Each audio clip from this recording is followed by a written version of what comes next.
This morning's plenary will offer an update on energy demands and New Mexico's leadership on a path to a net zero economy. Before we begin, we ask that you please rise for our national anthem, performed by New Mexico Hispanic Heritage Committee Chairman Orlando Marquez.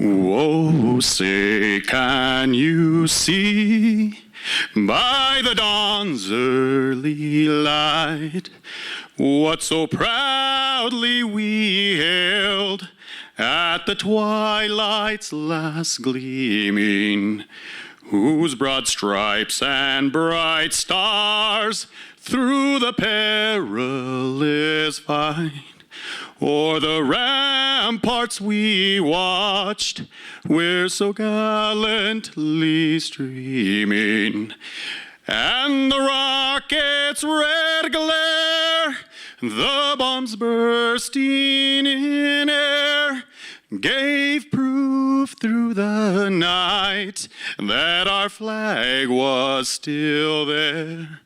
Oh, say, does that star-spangled banner yet wave o'er the land of the free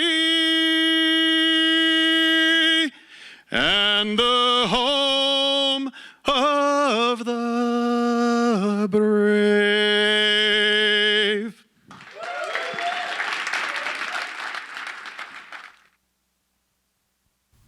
You may be seated. Thank you, Mr. Marquez, for that beautiful rendition.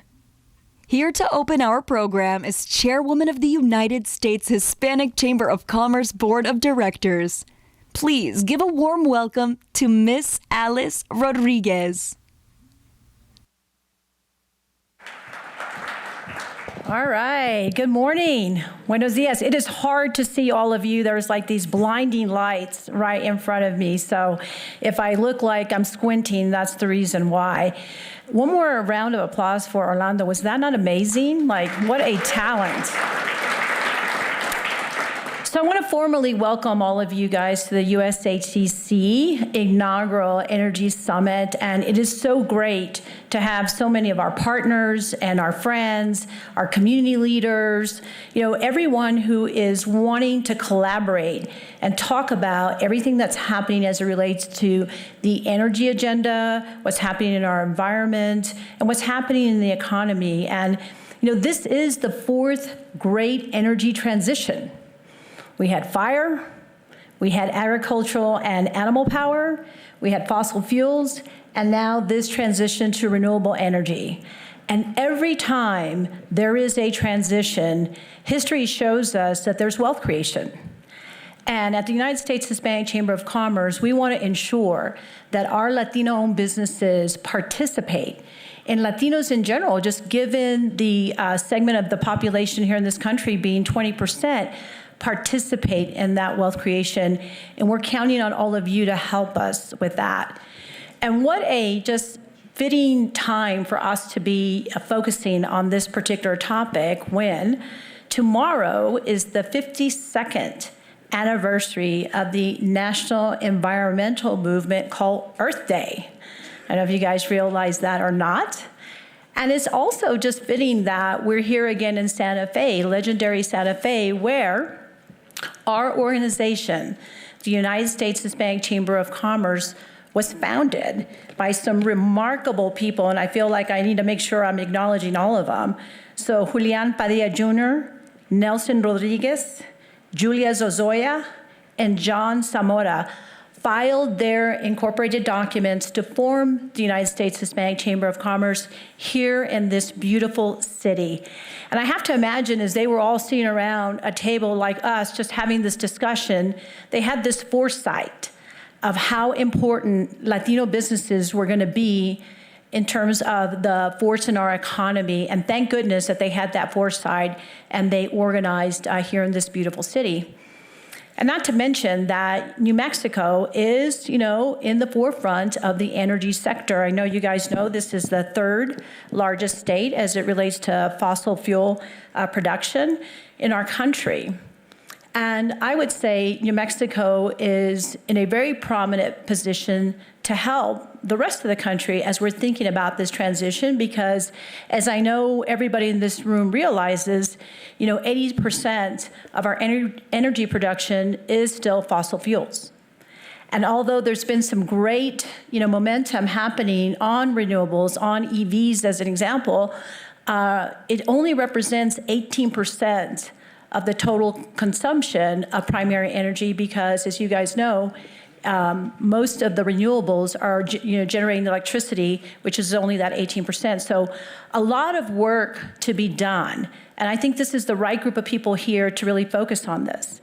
In fact, according to a most recent JP Morgan Chase annual energy paper, there are 4 big obstacles to deep decarbonization: slow penetration of EVs, required upgrade to transmission infrastructure, geological carbon sequestration, and electrification of industrial energy use.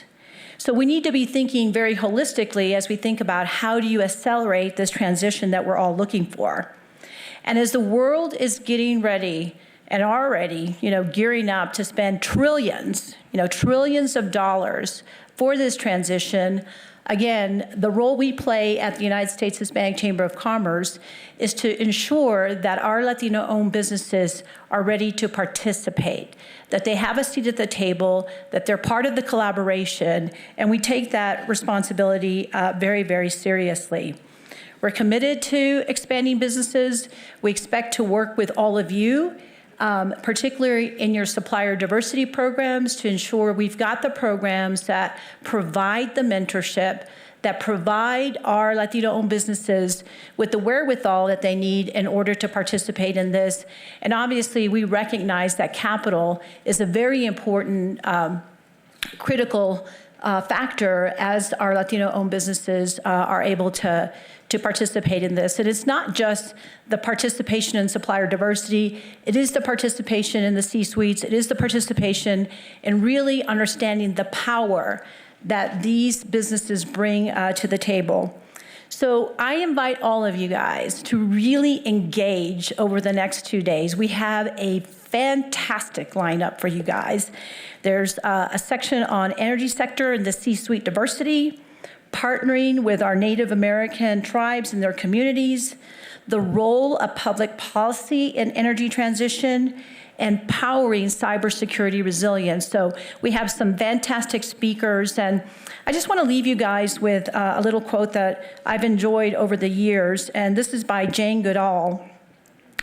"You cannot get through a single day without having impact in the world around you.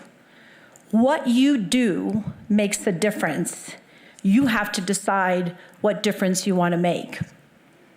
When I hear that quote, I often think of my mother. She was a big inspiration to me, an immigrant from Mexico to this country at the age of 13, a very limited education, but she had big dreams. And although she wasn't able to accomplish all of the dreams that she had a lot of pride in her children. And she always reminded me the responsibility that I had, given the opportunities I had, to make a difference in the world. So I don't take that for granted.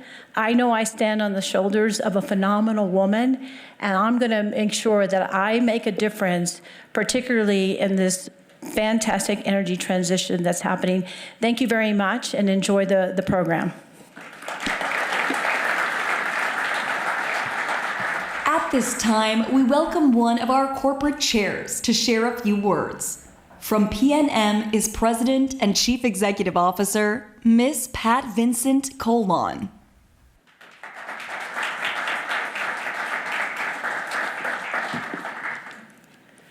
Good morning, everyone, and thank you so much for being here. I am so excited to be here as we talk about leading our energy future and taking advantage of that to make our state, our country, and our world a better place.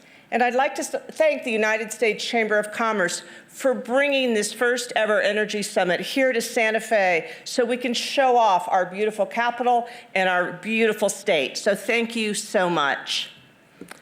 You know, one of the principles I live by, and PNM does, and I'm sure all of you in this room does, is to always leave something better than you found it in the first place. Whether it's wanting a better education for your children or a safer neighborhood for your family. And at PNM, we believe in making our generation portfolio and our environment better. We're transitioning to 100% carbon-free electricity, and we were the first U.S. investor-owned utility to make the announcement that we would be there by 2040. But we're also committed to maintaining reliability and affordability.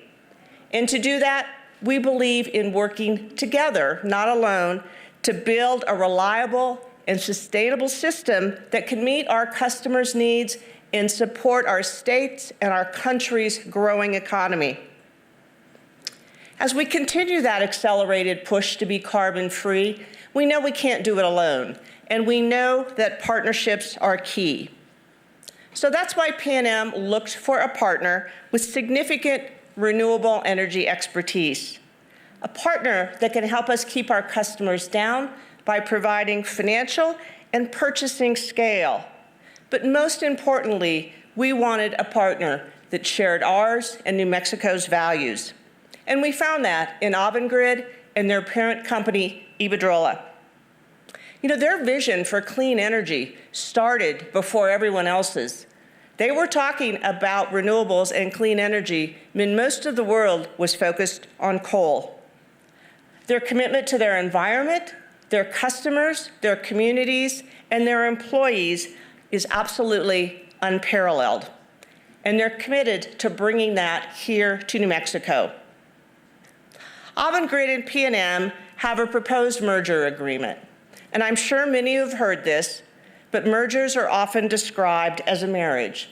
For either to be successful, you have to have a shared sense of purpose and shared values. We have that with Avangrid. They will be here to support us both financially and technically with their expertise, but they also understand and respect our identity and our role in New Mexico. And the true measure of any relationship is how strong it is when times get tough. And I think you know that we in Avangrid have had a little bit of a trouble tying that knot.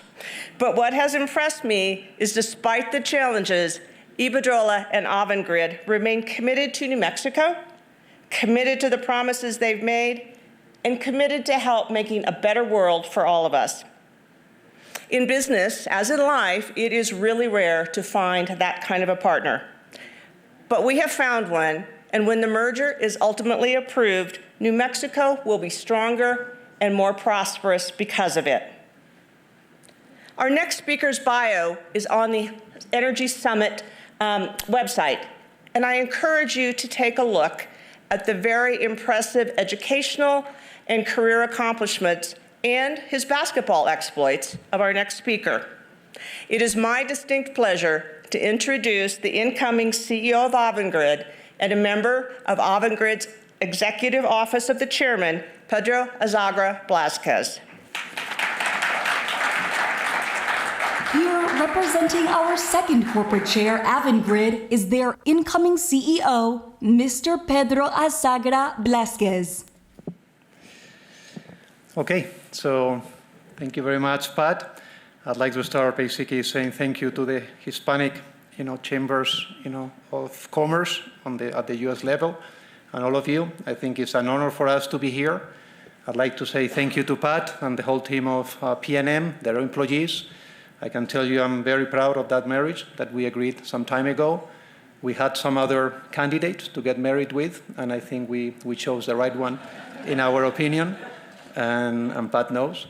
And from that point of view, I think, we're very proud. We see the leadership that she has. It's not easy, it's not easy, the world that we have. And from that point of view, I think, all my, rewards and congratulations to Pat for her, well done job for many years and more things to come, together. Hacer unas palabras en español. Un placer estar aquí con todos ustedes. Gracias por invitarme. Y bueno, tienen nuestra casa siempre abierta, tanto aquí como en cualquiera de los sitios donde hacemos negocios, a que siempre que estén en Brasil, Reino Unido, Estados Unidos, Australia, España, Japón, estamos en muchísimos sitios, pues ahí tienen su casa para lo que necesiten. I think the first thing that I'd like to do today is to tell you we are very normal people in Iberdrola. I think none of us were billionaires, or our parents, were, people with a lot of money. I think I know the governor. Unfortunately, she had, some personal issues, in the recent days. Yesterday, six years since my father passed away, so I can tell you I know what she goes through, and probably many of you as well. And it's 6 years or 6 minutes. I don't think, any single day you forget about that. I think, you see the world, and the world is a mess in many places. I think for me, 99% of everybody I have met in New Mexico in the last 15 years, because, we have invested already in New Mexico more than $500 million. So if a lot of you have invested more than $500 million, perhaps you will understand that we're not coming now. We're already here, and we're not intending to leave at all. So from that point of view, I think 99% of you that I met, I think you are very welcoming. I mean, that's something we need in the world. I mean, you see how now we have a lot of people killing each other, hating each other.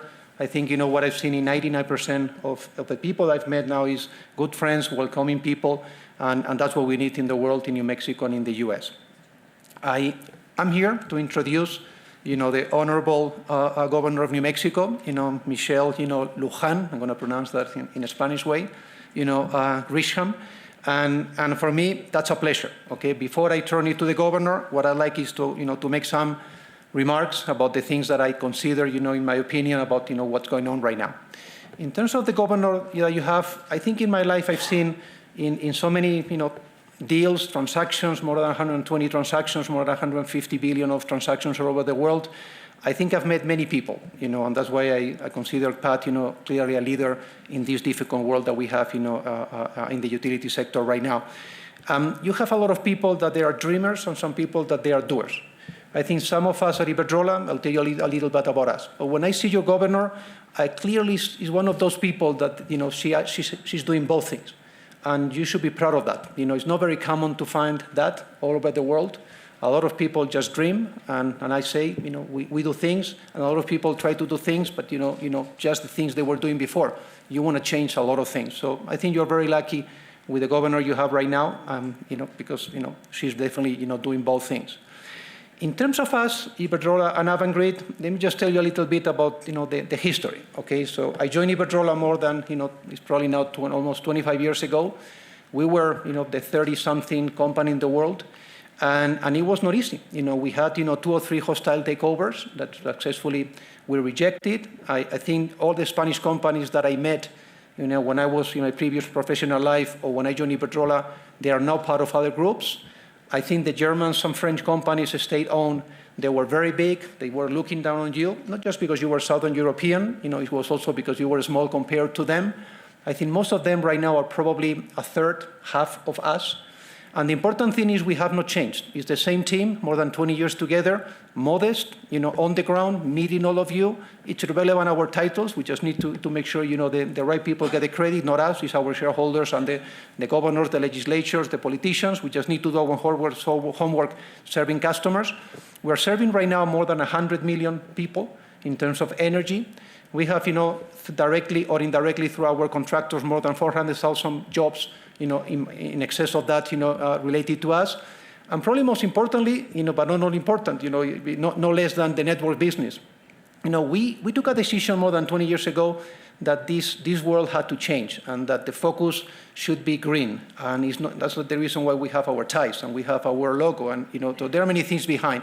But the important thing is always to think about all of us, what have we done? Okay, I'll comment now the things the governor and all of you have done in New Mexico. You should be proud of that. I think in our case, more than 20 years ago, we were alone. I think I see a lot of, green people now, a lot of associations. I always meet with them and say, where were you 25 years ago? Because we were alone. We were alone fighting governments. We were alone fighting competitors. We were alone fighting customers. We were alone, totally alone. I think since then, we have invested more than 100 billion in renewables. We have now 38,000 megawatts, almost 40,000 megawatts of green energy. I think since we announced the PNM transaction, we have built almost 5,000 megawatts of green energy, 5,000, pick up the numbers. That's what we do. So I'm always very comfortable saying we continue doing things. Right now in Europe, we have a mess. Usually if you see our history, there is a mess, now and then, so it's nothing new for Europeans. If you were to study the history of Spain, how many wars and battles we have had, it's impossible to know them. So I think if you see right now what's going on in Europe, in general, but specifically in the energy sector, probably none of you is following. We are very alone right now as Iberdrola fighting against the big, oil and gas companies, who are making a fortune with the gas prices right now. We're alone. Just, put, my chairman's name and the newspapers, in Spain, you will see how we are against governments right now. We are against, those gas companies making a fortune. That's us. We fight. We think we think we cannot change right now the path. It should be more renewables the answer. Okay, should not be, going back, to more fossil generation and more gas, et cetera, So from that point of view, there is transition to get things done. But we are fighting right now. And by the way, we're very alone. Okay, just for you to know that again, we are very alone in that fight. I think, in terms of Iberdrola, I could give you, a lot of things about us, but I think let me just give you some examples.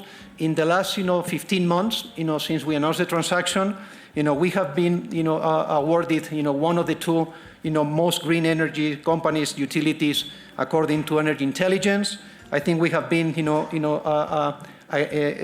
included by Bloomberg in the Gender Equality Index 5 years, non-stop. I think, both Iberdrola and Avangrid, have been, the most ethical companies, within the most ethical companies in the world. I think we have been selected as the utility, with most capacity to attract and retain talent. I think we have been elected, within the 10 companies, in Forbes for world's top female-friendly companies in 21.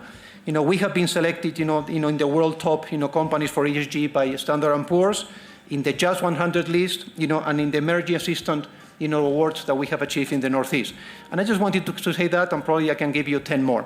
But let's go now a little bit into, the governor that I need to introduce you, to her. I think, the governor, what impressed me more about her was, what you have done in New Mexico. And it's that, not only you laid out a new path, ahead in another direction in New Mexico's energy policy, but also to make sure that nobody was left behind. And that's important. We're not trying in our case, to kill anybody or, to destroy somebody or destroy a sector. No, it's a transition. Many governments and companies are struggling. And you see that. And when there are some issues, the problems come back, and some people take an opportunity to delay the path that was clearly moving ahead of us. My hope is that New Mexico, continues to be the example that has been laid out right now by, by the governor and all of you. The governor was fair.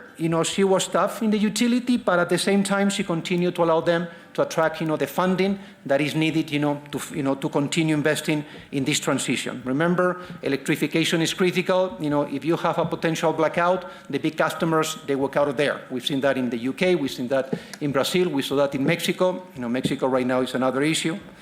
I think the governor was both, she was bold and insightful. In the measurement, for example, of the carbon reduction and renewable goals.